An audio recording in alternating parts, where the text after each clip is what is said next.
What other auditions did you do? Why have you never told me this? I did. He got me an advert audition as well that wasn't just a voiceover. Right.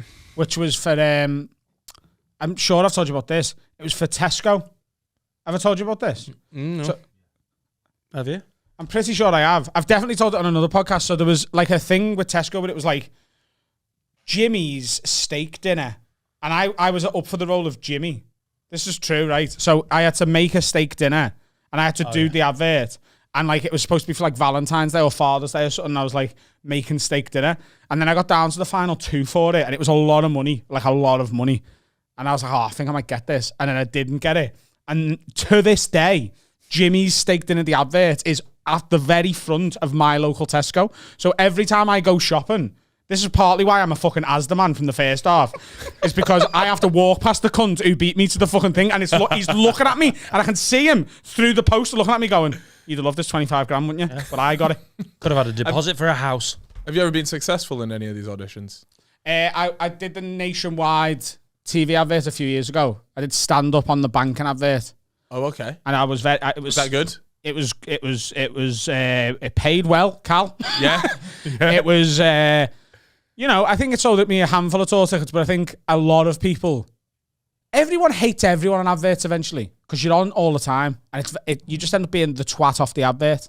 Do you know what I mean? So I got a lot of messages like angry. You're a YouTuber. You must get as well as a lot of. Loads of positive stuff and then the few that are horrible. Yeah. And it was just, why is this fat, lazy-eyed scouse cunt on my telly again talking about fucking saving bastard money? He's doing my fucking head in, cop-eyed cunt. And what they don't know is... That was just Carl, yeah. And what they don't know is that Adam's not going around the circuit doing very mild humour about savings. It's because Halifax was like, could you write something about money or banking? So everything that was on there was Nationwide really that they'd emailed me and stole that idea. Yeah. Oh, sorry, Nationwide, yeah. But it's not like people got annoyed, like going, this wasn't very good. Like as if the advert company were like tone everything down and then tone it down again and then tone it down again. Well, it's not a great advert for your comedy though, is it? No. Could you imagine then they see, oh look, he's doing a show here. Oh, I saw his bit on the telly. That was shit. I got a walkout in Wolverhampton because of that. A woman and a fella left, and I was like, where are you guys going? Have I upset you? She was like, we've seen you on the advert, mate, but it's just not the same, is it? And I was like, it absolutely is not, love. No, you can leave, that's fine. What kind of fucking knobhead goes to see adverts live? Who are you going to see this year? 2020 is a big year post-COVID for live stuff. Oh, we love loads of adverts. Really can't wait to see the Cravendale Milk guy. A big tour. Fucking idiots. He'd be sick. Have you been asked to do some stuff? the Green Giant. Have you been asked to do some stuff? Oh, I was in a Lynx advert actually. And did you get some free links? yeah. Oh my god! But now the flatmates, everyone's sort of fed up of it because it's no more Africa. Yeah, Lynx Africa. But anyway, so I've gone to do this shoot. Right, they paid me quite a bit of money to be on this. I'm buzzing. Adverts do. I'm there. Me, Anthony Joshua, H, and Chunks. H. As well, if you know Chunks. Yeah. H From Steps. H. The rapper. Oh, I think we're from Steps. Oh, so did I. No, you didn't. The rapper. No, I did. I'm not messing. You're so fucking... I'm 40 and I don't know who he is. Was. I do. I was doing it as a joke. I wasn't. Doing bits. Always Chunks and Young Philly. So, yeah, why not? No, just Chunks on this one. From the big... Right? Yeah, so okay. anyways, we're all in there and we've all done our bit. I'm like this hot dog stand guy. And they've shown me the final thing. Got her manager sent it across. This is the ad. I've gone, that's fucking class. That'll look so good. And they're going to be playing it in between Premier League games and even some of the Champions League stuff. I'm like, wow, what a moment. Anyways, boys, come round. You got to come and see this ad. It's supposed to be on at halftime in this Premier League game. So everyone comes round. You did a premiere. No, well, not a premiere. Well, you got your mates the boys come round to watch the football anyways. But I was there like, we could be seeing me for the first time on the big screen here. Everyone come sit down. Right, so watching it. Here comes the Lynx ad. There it is.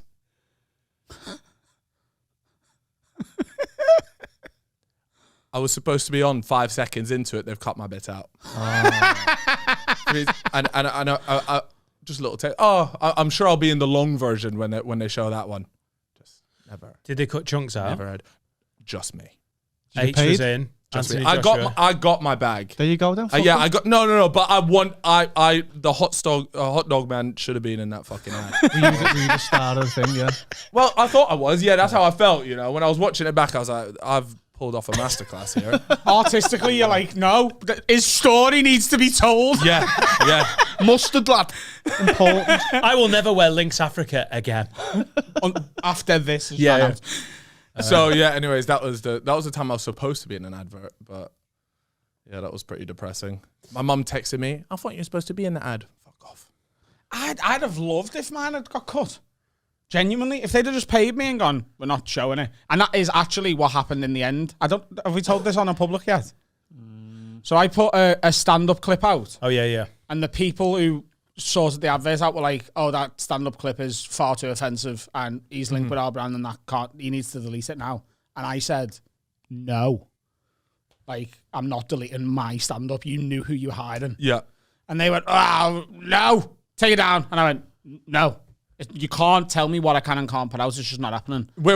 So what, this is up on like YouTube or something like that? It was on YouTube and like Twitter and stuff. Oh, okay. Nationwide throwing the dick around a bit. Oh, right, okay. And I said, for Nationwide now. I said, Yeah. no, I'm not doing it. And now if you go on YouTube, and search for those banking adverts, every other one is still there, but all of mine have been deleted. After you. Yeah, mine aren't there. So funny. Nightmare.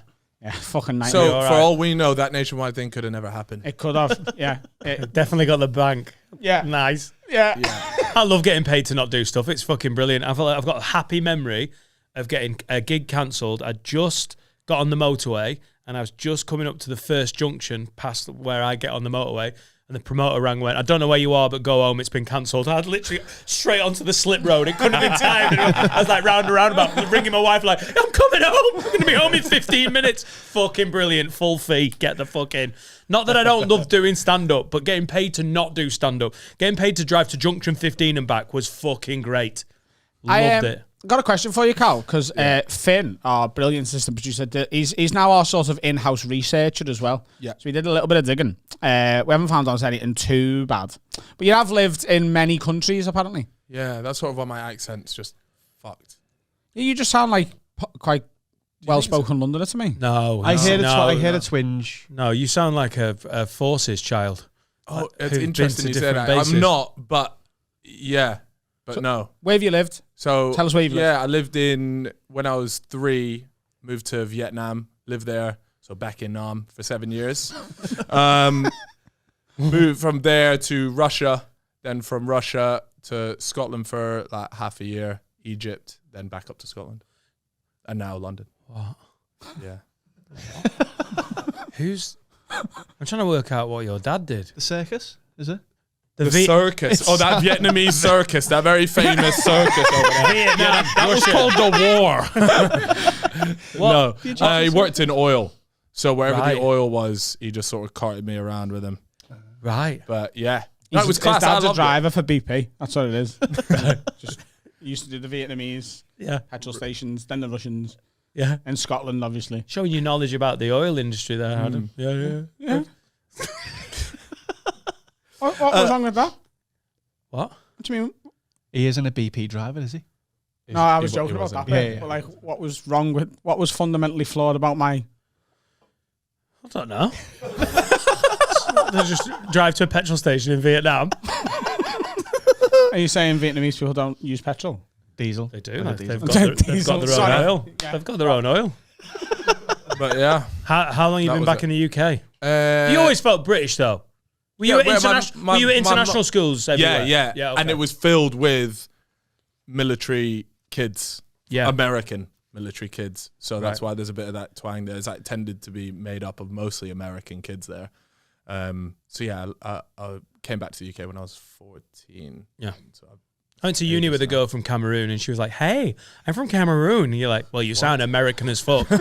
She'd only ever watched American TV. Yeah, so well, she that's sort the of thing. taught herself to speak by watching Friends. Yeah. Well, that is like a big thing, and that's why a lot of the times when these people from abroad they learn English, is they will 90% of the time have an American accent because of the TV shows they watch to learn it. Yeah. Yeah, movies, things like that. That's so Pretty funny. weird. Could I be any more from Cameroon? I'm Could I? She was like, oh my God. It was mental. But like everyone should have just let it lie. But everyone was like, no, you're definitely American. She was like, I'm fucking not. I'm from Cameroon, okay?